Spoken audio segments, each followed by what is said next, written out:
아멘. 우리 중고청 수련회가 이제 그 광주 경안동에 있는 서울 장신대학교에서 있었어요.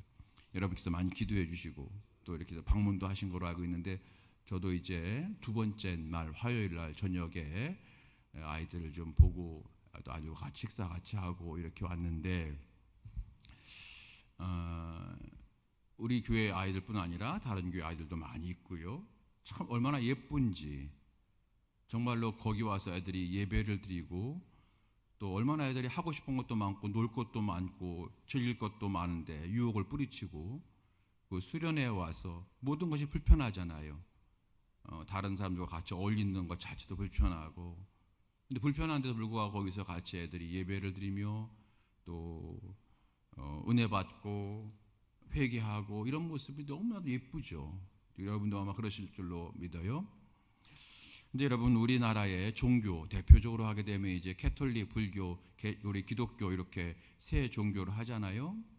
그래서 이 세 종교의 호감도를 조사를 하는데, 코로나 이후에 다시 우리 기독교가 맨 꼴찌라고 그러네요. 세 종교 중 가운데서 호감도가, 믿지 않는 사람들에 대해서 세 종교 가운데 종교를 가지려면 어떤 종교를 가지겠느냐 할 때에 우리 기독교가 3등이래요. 4등 없는 3등.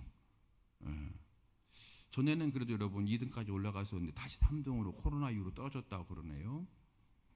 아마 이제 여러 가지 신천지라든지 이런 이단들이 막 코로나 직전에 막 득세를 했잖아요. 믿지 않는 사람들은 신천지나 우리나 잘 구분을 못하니까 그럴 수도 있겠죠. 그런데 종교 호감도가 제일 우리 기독교가 낮은데 60대 이상에서는 그래도 여러분 1위나 2위를 하는데 10대, 20대, 30대 중반 밑에서 아주 바닥이래요. 그래서 제가 어제 우리 중고청 수련회를 보면서 그렇게 우리 아이들이 물론 제일 예쁘고 명함의 아이들이 제일 예쁘고 두 번째 다 아이들이 예뻐 보이는 거 한참 이렇게 둘러봤어요. 여러분, 앞으로 우리 종교, 기독교 교회 교인 수가 점점 줄어들 거라고 하죠. 그러면서 어떤 세미나에 가게 되면 지금 있는 성도님들이 더 줄지 않고 유지만 되는 것도 잘하는 것이라 뭐 이렇게 얘기를 해요. 그런데 반은 맞고 반은 저는 안 맞았다 생각을 하는데, 사회적 현상으로 보게 되면 맞지만 그러나 성령의 역사하심을 우리가 함께 믿을 때는 그것도 맞지 않는다고 저는 믿어요. 그런데 정말 앞으로 이 성도의 수가 줄 거라고 하는 것은 왜 그러냐면 인구가 준다는 거예요. 인구수가. 그래서 앞으로 여러분 5년 정도 지나고 나면 부산 시민 정도의 인구가 없어진다고 그러네요. 네, 부산 시민 정도 인구가. 그러니까 계속 인구가 떨어지니까 결국엔 교인 수도 줄 거다라고 얘기를 하는 그런 근거가 되는데, 과연 그것만일까 하는 거예요. 인구수가 줄어서 교인 수가 줄어들 거라고 하는 것도 일면 맞지만, 그러나 먼저 말씀드린 대로 우리 교회에 대한, 기독교에 대한, 목회자에 대한, 성도에 대한 믿지 않는 사람들의 호감도가 자꾸 떨어지는, 여기에도 원인이 또 있지 않는가 하는 생각을 하게 되는 거예요. 여러분 어떻게 생각하십니까? 자, 그런 의미에서 오늘 에베소서 우리가 이제 5장 말씀은 우리에게 굉장히 중요한 교훈이 되는 말씀인 줄로 믿습니다. 에베소서 4장부터 예수님을 믿는 사람들은 어떻게 살아야 되는가라고 하는 말씀을 우리에게 주고 있어요. 그래서 4장 첫 번째는 부르심에 합당한 성도가 되라 라고 말씀하시면서 제일 맨 먼저 예수 믿는 거에 합당한 성도가 되라 하시면 첫 번째, 하나 되기를 힘써라.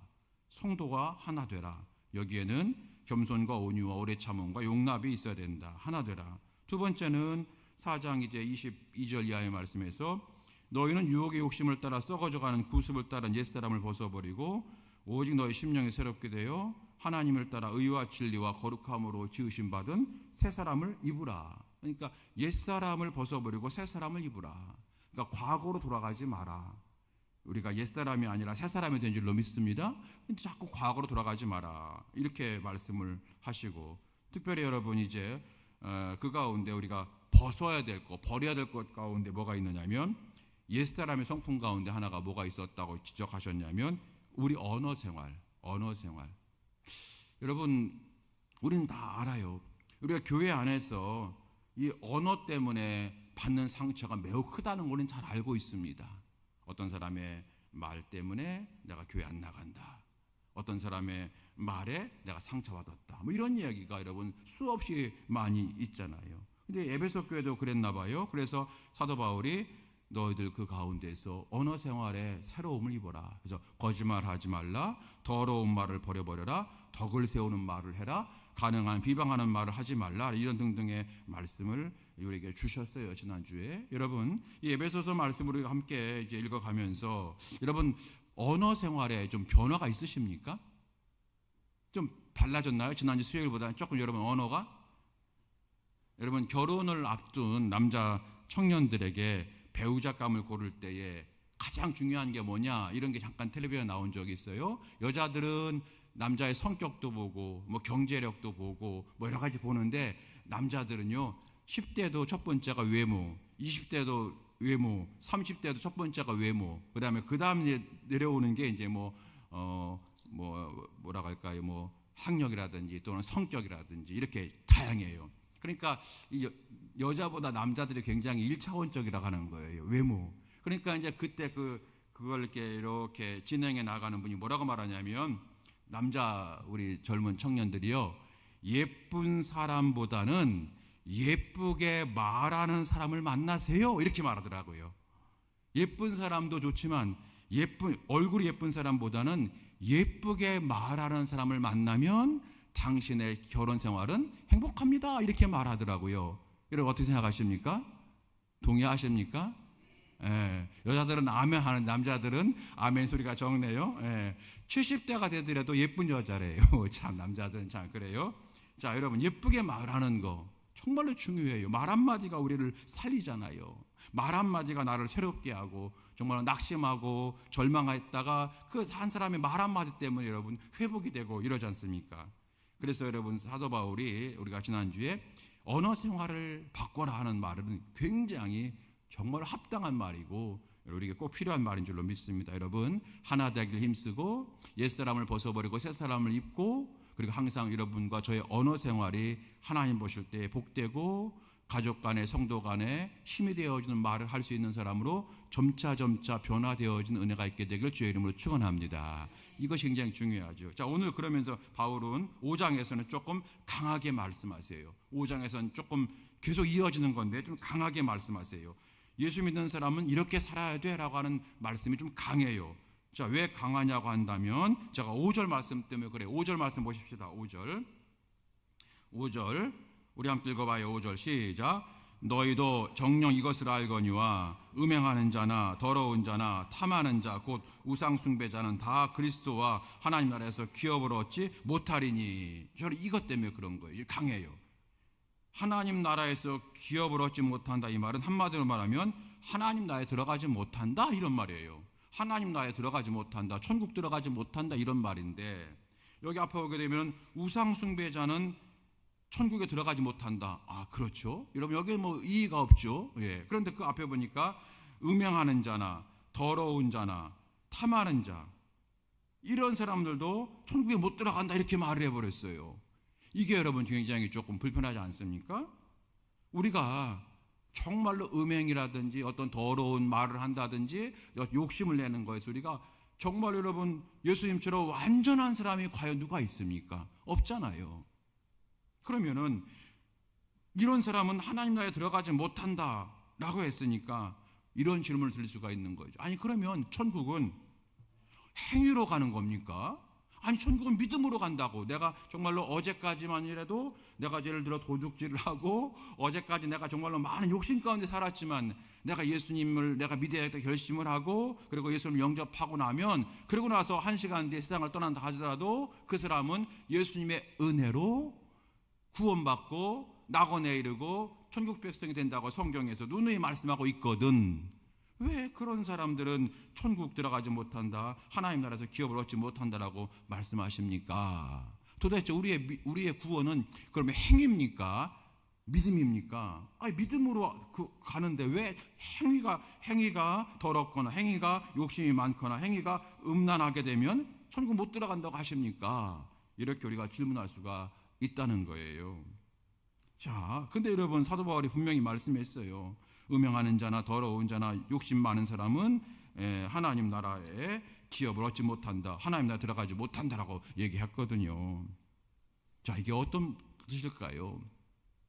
사실은 행함이 아니라 믿음으로 구원받는 것을 가장 많이 강조한 사람이 예수님 다음으로 사도 바울이거든요. 베드로나 바울이나 사도 요한 이런 사람들 중에서 행함이 아니라 믿음이야라고 제일 강조한 사람이 바울인데, 바울이 오늘 이렇게 에베소에서 말씀하고 있다는 게 무슨 말일까? 여러분, 먼저 하나님 나라는 오직 은혜로 들어가는 줄로 믿습니다. 은혜는 뭡니까? 나는 부족하지만, 나는 더럽지만, 나는 정말로 연약하지만, 나는 정말로 자격 없지만 주의 은혜로 내가 들어갑니다. 나는 예수님을 믿습니다. 내 모든 죄를 용서하심을 내가 믿습니다 라고 고백하는, 그리고 고백을 받으시는 주님께서 우리에게 거저 구원을 우리에게 허락하시는 줄로 믿습니다. 그래서 은혜로 들어가는 거잖아요. 은혜로. 예수 믿을 때에 그 은혜가 임하는 거예요. 할렐루야. 우리 다 그 믿음 갖고 있습니다. 그런데 오늘 5절에서 행위가 바르지 못하면 하나님의 기업을 얻지 못한다고 하니, 도대체 이게 뭘까? 이게 여러분 이런 뜻이에요. 행위가 올바라야만 천국 들어간다, 믿음이 아니야, 행위야 라고 말씀하심이 아니라, 우리의 행위는 구원받은 자의 증거가 되는 것을 강조하는 말씀이 오늘 말씀이 되어지는 거예요. 여러분, 우리가 하나님 나라에 들어간다고 하는 것을 어떻게 알 수가 있습니까? 내가 예수님을 진짜 믿어, 이거 어떻게 알 수 있죠? 나는 믿는다고 하지만 다른 사람이 저 사람은 정말로 예수님 믿는 사람이라고 하는 것을 어떻게 알아요, 여러분? 사람들이 내가 주의 보혈로 구원 받았어, 나는 아멘이야. 그런데 다른 사람들이 너 정말로 주의 보혈로 구원 받았음을 내가 짐작하겠어라고 하는 증거가 뭐냐는 거예요. 그건 여러분 나의 행위로 알 수가 있는 거 아닐까요? 나의 행위로, 내가 내 행위로 하나님 나라에 가는 건 아니지만 내가 하나님 나라에 이미 들어갈 자격을 얻었다고 하는 사람이라고 하는 것을 아는 것은 나의 행위예요. 행위. 여러분, 우리가 예배에 참여하고 오늘 여러분 수요 예배에 이렇게 참여하셨잖아요. 이런 행위가 뒷받침될 때에 저 사람은 진짜 예수 믿는구나, 저 사람은 정말로 하나님 백성이 되었구나, 그렇잖아요. 우리가 여러분 기도합니다. 우리가 막 기도하는 것도 구원받은 증거가 되는 줄로 믿습니다. 우리가 전도하는 것도 마찬가지예요. 나만 구원받는 것이 아니라 옆 사람도 구원받아야 돼. 그래서 우리가 전도하는, 그러니까 우리의 천국은 믿음으로 가는 것이 분명하지만, 내가 천국 들어갈 믿음이 있다, 내가 이미 천국에 들어간 자가 되었다라고 하는 그런 증거가 뭐냐? 행함이라는 거예요. 행위. 드러나는 행위. 억지로 막 그런 게 아니라 드러나는 행위. 예배에 참여하고 기도 생활하고 감사 생활하고 전도 생활하는 이런 행위가 있을 때에 저 사람은 예수 믿는 사람이네, 저 사람은 저 사람들이 말하는 구원받은 사람이네, 또 하나님도 우리를 그렇게 인정해 주실 줄로 믿습니다. 이 행위예요. 예배하고 기도하고 전도하는 거 대표적이죠. 또 늘 감사하는 이런 것도 마찬가지 되겠죠. 그런데 오늘 사도 바울이 말하는 것 또 한 가지가 있어야 돼라고 말씀하시는 거예요. 그게 뭐냐면 이겁니다. 죄를, 여러분 죄 아시죠? 죄를 안 지으려고 애쓰는 모습이 구원받음의 증거야 라고 말씀하고 있는 거예요. 오늘 이 말씀이에요. 죄를 안 지으려고 애쓰는 모습이 있어야만 네가 구원받은 자의 모습이 되어지는 거야. 오늘 설교 제목이 뭐냐면 구원의 증거예요. 구원받음의 증거. 예배드리고 기도하고 감사하고 전도하는 것, 그게 여러분 구원받음의 증거인 줄로 믿고요. 두 번째는 죄를 안 지으려고 애쓰는 모습이 구원받은 증거야. 오늘 여러분 음행하는 자, 더러우는 자, 탐하는 자, 이거를 여기 내 몸에서 없애려고 애쓰는 모습이 있어야만 네가 구원받았다고 하는 증거가 되는 거야 라고 말씀하고 있는 거예요. 오늘 그 말씀을 바울이 강하게 말을 한 겁니다. 행위로 구원받는다고 하는 얘기가 아니라 믿음으로 구원받은 자는 마땅히 음행, 더러운 것, 탐하는 것, 이 모든 것들이 점점점 줄어드는 삶이 되어야만 네가 구원받은 증거가 되는 거야 라고 얘기하고 있는 거예요. 요한일서 3장 9절 이하에 보게 되면은 이런 말씀이 있어요. 요한일서 3장 9절, 하나님께로부터 난 자마다 죄를 짓지 아니하나니 이는 하나님의 씨가 그의 속에 거함이요 그도 범죄하지 못하는 것은 하나님께로부터 났습니다.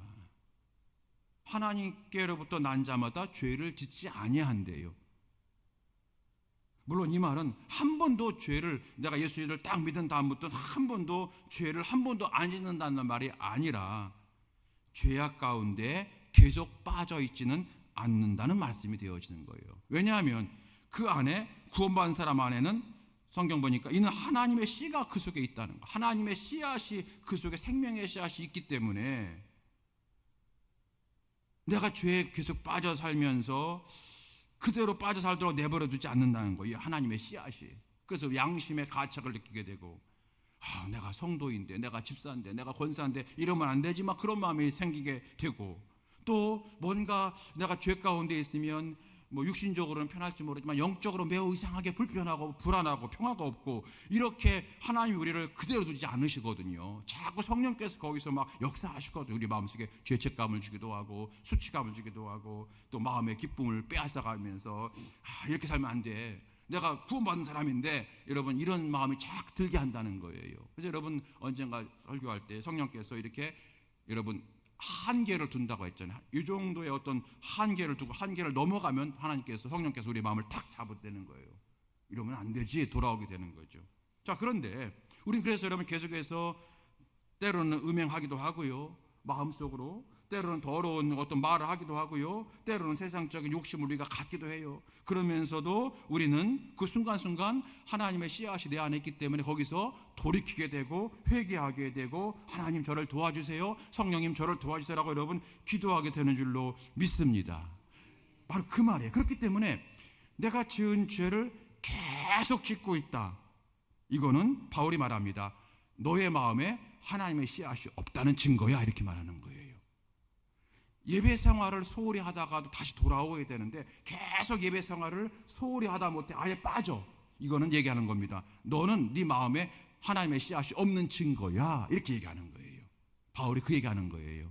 이해되시겠죠 여러분? 그래서 하나님의 씨앗이 있는 자는요, 여러 가지 세상적인 일 때문에 하나님과 예배 생활에 멀어지고 감사 생활에 멀어지다가도 어느 순간 돌아오게 돼 있어요. 왜? 하나님의 씨앗이 여기에 있으니까, 성령이 여기서 막 감동시켜 주시니까. 내가 나도 모르게 세상적인 어떤 죄를 짓기도 하고, 여러분 우리 남자 성도님들이 밖에서 사업하고 직장 생활하다 보게 되면 세상에 얼마나 유혹이 많습니까? 또 때로는 그런 걸 하지 않으면 또 나의 사업이 잘 안 되기도 하고 직장에서 승진도 못하고, 그럴 때마다 나도 모르게 거기에 빠져들다가 아니지, 내가 뭐 조금 덜 벌면 되지, 여러분 그런 마음 갖고 다시 돌아오잖아요. 아멘? 돌아오잖아요. 그것은 내 마음속에 하나님의 씨앗이 있기 때문이라고 사도 요한이 말하고 있는 거예요. 그래서 오늘 여기 말씀에 너희도 정녕 이것을 알거니와 5절에 음행하는 자나 더러운 자나 탐하는 자, 이런 사람들은 하나님의 나라에서 기업을 얻지 못한다. 이 말은 무슨 말이냐면, 음행할 수도 있고 더러움을 말을 할 수도 있고 욕심 많은 사람이 될 수가 있지만, 그때마다 하나님의 씨앗이 있는 사람은 회개하고 돌이키는데, 돌이키지 않냐고 계속해서 그 길을 걸어간다 한다면 바울이 말합니다. 나는 네가 구원받은 사람이라고 인정 못하겠어, 얘기하는 거예요. 정말로 하나님의 구원을 받은 사람이라면 하나님의 씨앗이 여기 있어서 우리를 그렇게 살지 않도록 우리를 끄집어 주시는 은혜가 있는데, 다 돌아오게 되어 있는데 돌아오지 않으니 너는 하나님의 씨앗이 없으니 하나님 나라에 들어가지 못하는 사람이 된 거야 라고 말씀하시는 말씀이 이 말씀이 되어지는 겁니다. 그래서 여러분 오늘 제목이 구원의 증거, 죄를 이기려고 하는 모습이 있어야 된다 하는 거예요.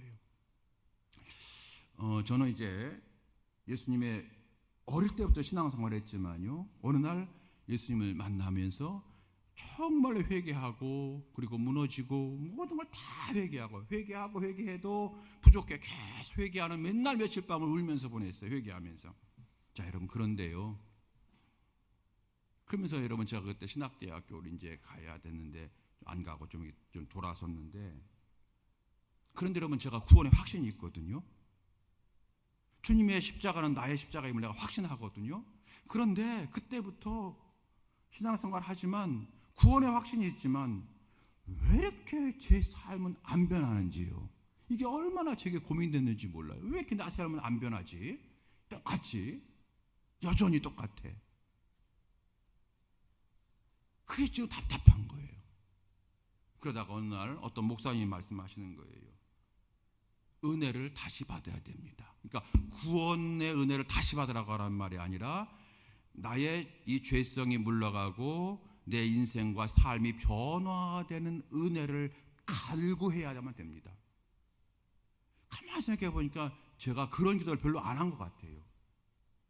구원받음에 감사하는 기도는 매일 했고요. 또 이 세상 살아가면서 하나님 복되게 살기 원합니다. 이런 기도는 매일 했는데 하나님 제가 변하기 원합니다. 하나님 정말로 제가 예수 믿는 사람처럼 변하기 원합니다. 이런 기도를 정말로 절실하게 하지 않은 것을 제가 깨닫게 되었어요. 여러분 바로 이것이 우리에게 필요한 거예요. 아까 여러분 제가 서두에 종교의 호감도가 떨어진다고 했어요. 도대체 왜 그럴까? 오늘 에베소서 여러분 6장에서 1, 2, 3장은 이런 사람이 구원받는다고 하는 거고 4, 5장은 구원받은 사람은 이렇게 살아야 돼라고 하는 말씀이잖아요. 우리 성도들이 혹여 에베소서 1, 2, 3장은 꽉 붙잡고 있지만 4, 5, 6장은 너무 희미하게 지금 대우하는 것이 아닐까. 그래서 우리의 삶이 변화가 되지 않는 것은 아닐까 하는 생각을 하게 되어지는 겁니다. 오늘 바울이 그 말씀을 우리에게 주고 있는 겁니다.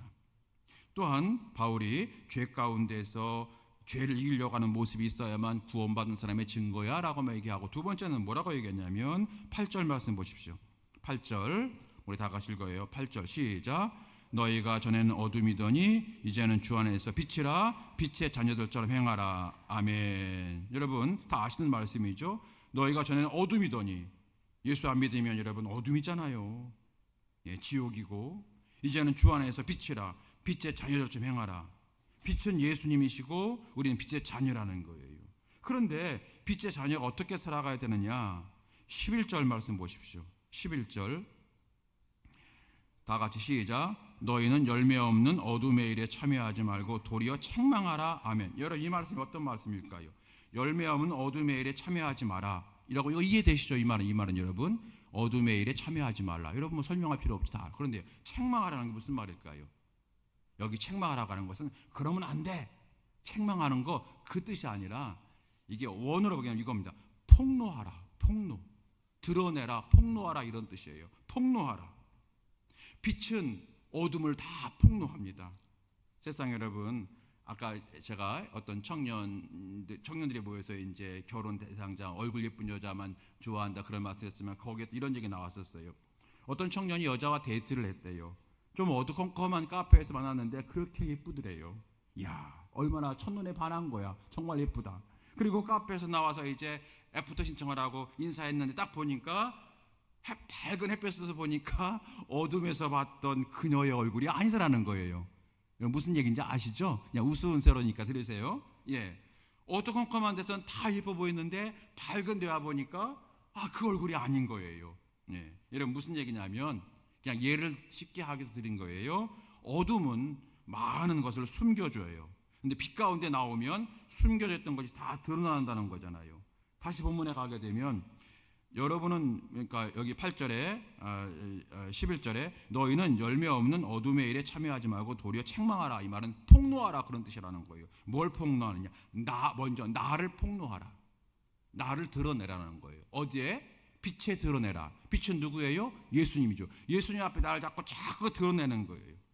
여러분 예수님 앞에 내 자신을 드러내면 나의 뭐가 드러나요?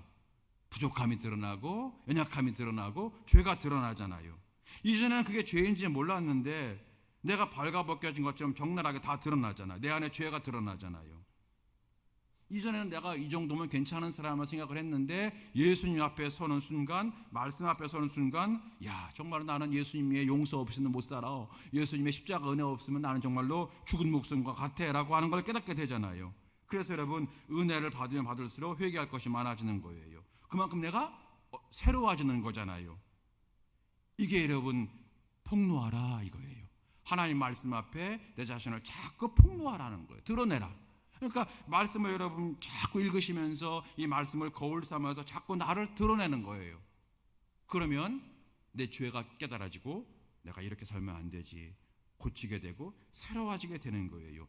이런 과정이 있는 자가 누구냐? 구원받음의 증거라는 거예요. 이게 빛의 자녀답게 행하는 거예요. 폭로하는. 여러분 그러므로 말씀을 읽을 때에 어느 날은 이 말씀이 자꾸 나를 막 찔러. 여러분 그런 표현 많이 쓰죠. 찌른다는 표현 옛날부터 있었던 거잖아요. 그 말씀이 오늘 나를 찌르네. 여러분 그 찔림 당할 때 여러분 그걸 두려워할 필요 없어요. 사실 여러분 누가 이렇게 그걸 찔르면 좋아할 사람이 누가 있어요. 좋은 말도 뭐 3번 4번이라고 좀 찌르는 말로 여러분 하게 되면, 여러분 제가 먼저 섬기던 교회에서 예레미야 이사야 하다가 새벽마다 하다가 한 예레미야 한 10장까지 하다가 아이고 못하겠다, 성도 여러분 이건 나중에 할게요. 그리고 제가 다시 복음서로 넘어가. 계속 막 제대로 믿어라. 여러분 예레미야에서 그런 거잖아. 제대로 믿어라. 막 물론 이스라엘 백성들 한 얘기지만 우리에게 적용하면 너 제대로 믿어라. 뭐 이렇게 형식적으로 드리지 마라. 계속 새벽마다 교인들이 왔는데 거기서 막 제가 그 예레미야 말씀 가지고 막 찌르는다 보니까 찌르는 저도 힘들고 찌름 받는 성도들도 자꾸 듣다가 고개가 숙여지고, 그리고 너무 제가 마음이 힘든 거예요. 아이고 지금 힘있게 나가서 할 수 있다니 무슨 말이냐, 믿는 자에게 능치 못할 일이 없다, 이렇게 나가셔야만 되는데 자꾸 제대로 믿으세요. 그렇게 믿는 건 가짜입니다. 도대체 장로 맞아요? 권사님 맞아요? 막 이런 말씀만 자꾸 막 나가니까 제가 한 10장까지 하다가 그만두고 나중에 하겠습니다. 그리고 끝까지 못했네. 못하겠더라고요. 여러분 저는 마음이 약해서. 그런데 여러분 그것처럼 하나님 앞에 우리가 서는 걸 결코 두려워하지 말라는 거예요. 하나님은 우리를 혼내시기 위해서 그런 말씀 주시는 것이 아니라 우리를 새롭게 하시고 우리에게 은혜 주시기 위해서 그 말씀 주시는 줄로 믿습니다. 그래서 여러분 오늘 말씀 다시, 너희는 열매 없는 어둠의 일에 참여하지 말고 도리어 책망하라, 도리어 폭로하라, 나를 드러내라는 거예요. 두 번째는 내가 나를 드러낼 뿐더러 다른 사람들을 빛 가운데로 인도하라 라고 하는 말씀이 되어지는 거예요. 다른 사람을 빛 가운데로 드러내라. 다른 사람들을 예수님 빛 가운데로 이제 인도해서 그 빛이 나를 폭로하기도 하지만 다른 사람을 폭로하는 것 되어서 그 사람들도 회개하고 빛의 자녀가 되게 하라 라고 하는 말씀이 오늘 말씀이 되어지는 겁니다. 여러분 이제 말씀을 마칠게요. 오늘 10절 말씀 같이 읽어보겠습니다. 10절 다 같이 10절 시작. 주를 기쁘시게 할 것이 무엇인가 시험하여 보라. 아멘. 항상 주님을 기쁘시게 하는 것을 생각하며 살라, 이런 뜻이잖아요.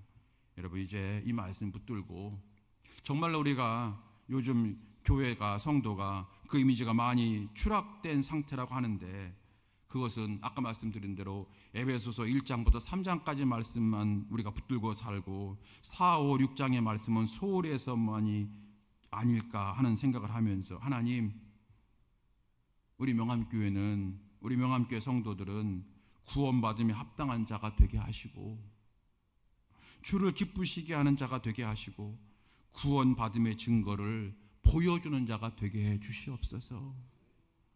하나님 내가 구원받음에 나는 믿는데, 그런데 내 행위로 내가 구원받은 자라고 하는 것이 드러나는 그런 신앙생활을 하게 해주세요. 여러분 이 기도가 오늘 저를 비롯한 여러분과 우리 모든 성도들의 기도가 될 때에 하나님께서 기뻐하시고 역사하시고 마지막까지 우리 명암교회를 하나님께서 붙들어 주시고 우리 명암교회 소속된 모든 성도들 하나님께서 반드시 영육간의 강건함으로 인도해 줄 줄로 믿으시게 되길 주님의 이름으로 축원합니다. 오늘 이 말씀이었어요. 여러분 이 말씀 붙들고 구원받은 증거를 날마다 드러내며 승리할 수 있게 되길 주님의 이름으로 축원합니다. 함께 찬양하시겠습니다.